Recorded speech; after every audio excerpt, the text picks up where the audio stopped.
The state of the climate. Well, I mean, If you as a software company don't know how these observation data they are obtained, then you're doomed to fail. I wonder if you would start out by telling us just a bit about yourself and your background. right.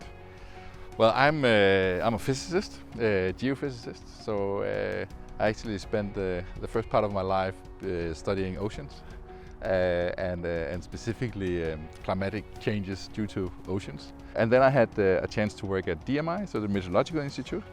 And it was really fun, but it also gave me again this kind of urgency that you have to work on a smaller scale to solve some of these big problems. One of the starting points for the project behind Dryp was actually to say, all right, we have been modeling for 40 years now without actually solving these things. And these models are physical models, right? Yeah. Water runs downstream on an ideal pipe with a known friction, right? Which of course is difficult to know. And actually to make these models representative for the world, you need to know the world really, really well. But that is often not the case. No. So what we actually did here was to already say, what if we go completely opposite and say we are only observation driven? How far can we come? But of course the future is a combination. Yeah, I was just about to say, so I guess you can use the observations to improve your model. Exactly. So, But also, of course, machine learning comes into it, right? So you are starting to have like three realities with the physical-based model, the observation, and then the pattern finding algorithms. So say when it rains there, it's 10 minutes later, the water's going to rise down here. So you're a bit of a climate geek. We already established that. I'm a bit of a climate data kind of geek, yes. So that's a good start for this. So we have this, I don't know if you could call it recurring since it's the second time we're using it. Yes, but it's recurring. Now it's a tradition. It's a tradition, yes. Yeah. We have our stigometer. Stigometer, And Peter, we'd just like to know how you are on a scale from 0 to 100. 0 being where's the nearest cliff to jump from, and 100 is ecstatic. So how are you feeling me right? or as a company? No, just you right just now. me right now? Yeah. I'm pretty good. I'm maybe 75. Yeah. 75 is, yeah. And you already seem kind of really excited, so I'd like to see you at 100 at some point. Exactly. No, but I'm also worried, right? About you guys, but also about the climate. So So that's the follow-up question. So we've begun to talk about climate. I wonder if you've read or maybe seen the latest IPCC report. I have. Some of my old colleagues from DMI who work with it. I was very proud to see them on the news. It's really scary stuff, right? In a way, it's what we thought all along. Now it's kind of proven, right? You can no longer be a climate skeptic, right? There's no scientific basis for. It's like flat Earth or something. Yeah, like exactly. That. Then you're like a flat earther, right? I think we're really there now, which is fantastic in a way. It's really strange that it's taken 30 years from when we were first looking at those things. So let's return to the stigometer and say, so how do you feel about the state of the climate? The state of the climate. Well, I mean, I think we still have a chance. I mean, I am positive. We're gonna have climate change impacts. We have them already, but there is now so much evidence that there is a climate change going on. We're in the middle of it. It's gonna, even though we, from tomorrow, all the diesel trucks. If we had zero emissions today, we would still live with the effects of climate change for many years to come. But are we able to reverse it? And I think actually we are, through data and through clever software and through education. That's my belief. So I have hope, but it's pretty low. So right now we're standing at a what you would call a conventional water treatment plant. It's optimized in all kinds of ways to make sure that whatever comes in is treated well, and so that whatever comes out the other end is as clean as possible. But what we're finding now and what's happening across the world is that we need to actually not just put out clean water, but we also need to make sure that all the materials that we get in through our sewage basically is recovered as much as possible. So it's not really wastewater anymore, it's resource water. What we need to do is to make resource plants, and those resource plants can then take a whole city and are sophisticated factories. And like any factory, you need to make sure that whatever comes in is a supply chain, has a steady flow to it. And therefore it becomes not just a matter of treating whatever flows downstream, but also to know where it's coming from and to be able to control that flow. And that's where Dryp comes in. As a scientist and a physicist, working with data, working with problems around the world, I knew there was a lot to gain by getting data and data science and machine learning into new areas. But it was a little bit an accident that I kind of stumbled upon sewage. I don't think many people really kind of wake up in the morning and say, I really want to work with sewage. So what I realized is that you need to offer people and utilities specifically an easy solution to getting more data. Aarhus Water had made the same realization, that they did have a lot of data. They have about 100,000 data points coming in every minute. They only kind of know where about 20% of it is coming from. The rest is basically just noise. They're not sure exactly who is sending in the data. And of that 20%, they only actually consider 20% of that as good quality data. So it actually started with getting better quality of data. And so we didn't actually need to improve the quality as such, but we needed to get more data points. So that's the idea of Dryp, is that we measure something a little bit inaccurately. It's only like a few millimeters accuracy, which some would say, you can never work with that. But our argument is, yes, you can if you have enough of them, because they all respond basically to the same input, which is rain. And so you have a pattern.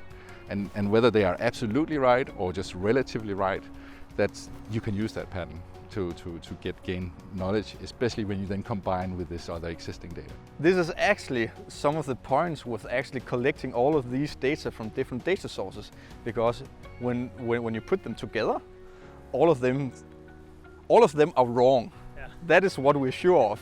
But collectively, they are telling something about a physical system. I think you asked before, Morten, whether we're a software company or a hardware company. Oh, Søren, sorry. Søren, you asked whether we are hardware or software, and I think we are now realizing that we really are a software company. Yeah. I think I would like to be Søren, actually. We can switch for a day, it doesn't matter. So would it be fair to say that you are working in the field of resilience?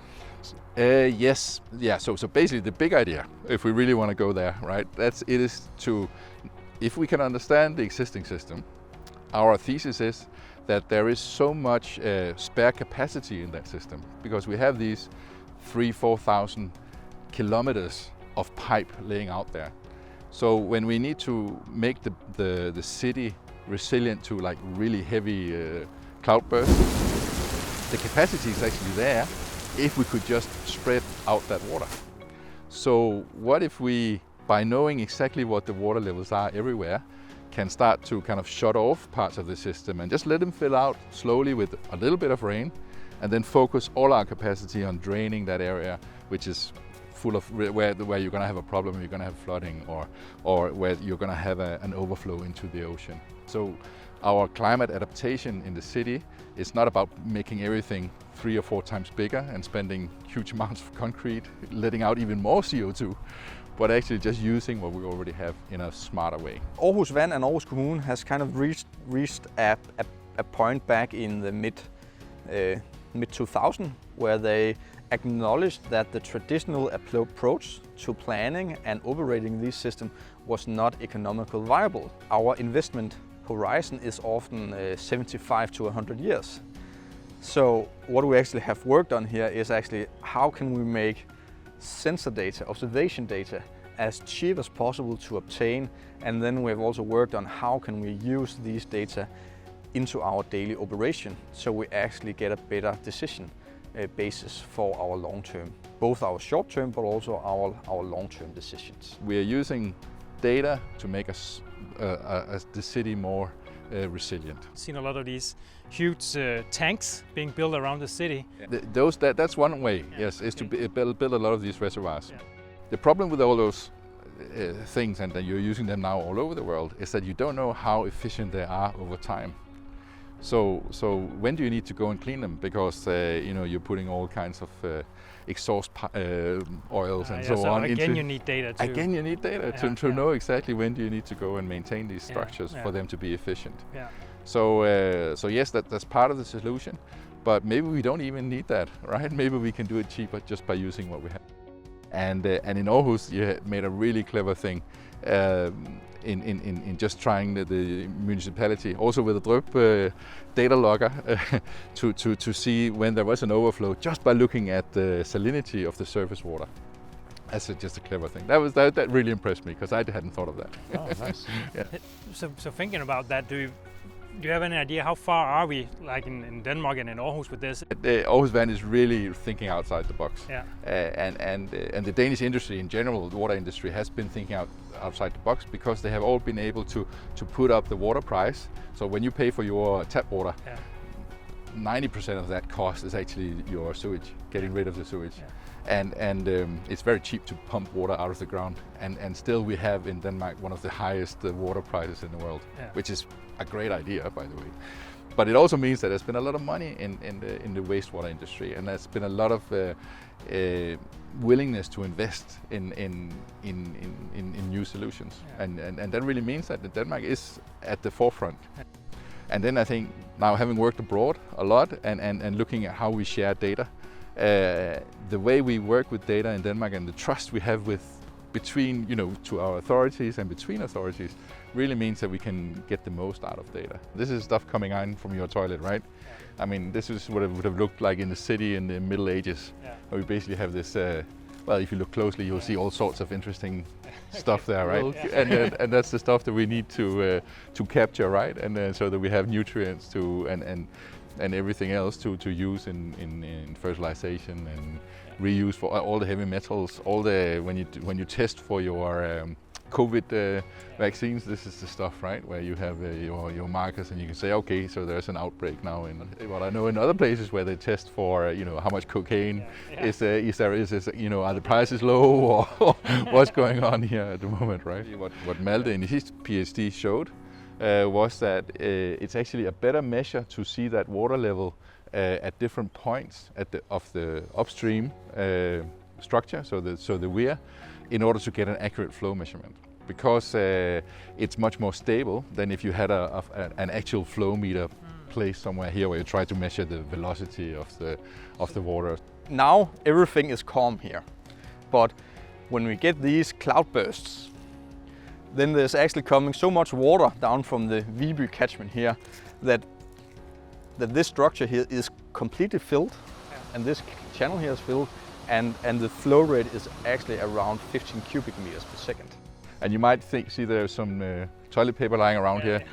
You can put two and two together, right? How long does it take to set something like this up and put it into a system? Yeah, so Malte said 2 minutes, right? I think typically 2 minutes and 15 seconds. Yeah. And Dryp has an app which helps the installer, so it can be done in 10 to 15 minutes from you actually park your car and then you open the manhole cover and you put in the sensor, you do some measurements and put in the metadata into the app, and then 15 minutes later you're actually in the car again. And it also means you can move it, right? So it's easy to, so the app is actually made by Trifork. So we had a big upgrade now, and really it makes it really simple to take it down here and move it somewhere else if there's a better place to monitor. If you as a software company don't know how these observation data they are obtained, then you're doomed to fail. You can of course show some really nice graphs and images and illustrations and so on, but if you don't know how the sensor is it placed here or here, then you don't know what is the real truth here. Okay, so we're back from the tour of the facilities. Thank you so much, Peter, and thank you to Malte who joined us as well. So right now they're actually trying to shut this down. So we just wasted all our time. Yeah, we just wasted all. I'm sorry, guys. In order to shut it down, they have to make a pumping station so they can pump all this water down to the new resource plant down in Aarhus Bugten. In order to do that, they only can have a limited amount of water. And right now they have about twice as much water as they thought they should have. So they just finished a project now where they moved around these Dryp sensors to find out where's the source of this additional water. And just in 3 months, with 10 sensors, they've been able to locate it. So and actually they were prepared to say, okay, now we just have to isolate all the pipes, and spend, I think the bill was something like 200 million Danish kroner to fix the problem. And now they actually know where the source is and they can fix it locally instead. We now have Smart Building 1. And as part of that, we have an additional capacity of storing both rainwater and sewage water on the facility. Which means that down here at the treatment plant, they can say, okay, there's too much rain coming, shut it down, keep it up your end. Yeah. But they can also say, okay, it's really dry, we need to flush the pipes. Then they can hit that, give us clean water button, and then it just flushes the whole pipes. Yeah. Or they can say down at the resource plant, we really need some good resources, some thick water.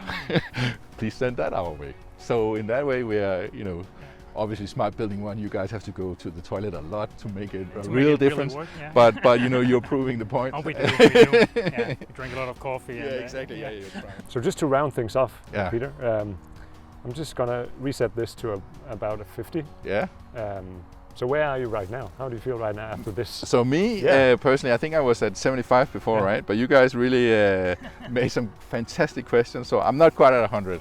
I'm still worried about the climate, but you really made my day. Thank you so much for showing us around, and we could talk for hours, I'm sure. So we'll probably do another episode. I'll come back. Yeah, no worries. Thanks everyone for watching. Be sure to subscribe to our channel, share it on LinkedIn, and send us invitations for if you have any idea. Send us an invite to come out and talk with you about your cool sustainability/tech project. Or someone you know.